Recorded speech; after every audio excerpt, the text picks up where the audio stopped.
నా భర్త పేరు ఎల్కానా. నాకు పిల్లలు లేనప్పుడు నేను దేవునికి కన్నీటి ప్రార్థన చేసినప్పుడు దేవుడు నాకు మగబిడ్డను ఇచ్చాడు. ఆ కుమారుడి పేరు సమూయేలు.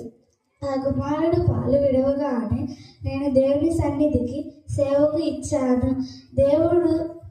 నా కుమారుడు దేవుని స్వరము విన్నాడు. అలాగనే మీ కుమార్తెలు కుమారులు దేవుని స్వరము వినేలాగా పెంచండి. అలాగనే వారి కొరకు ప్రార్థన చేయండి. మీ అందరికీ హ్యాపీ క్రిస్మస్. మంచిది. అన్నగారు చక్కని మాటలు మనకు తెలియపరిచారు. మన బిడ్డలను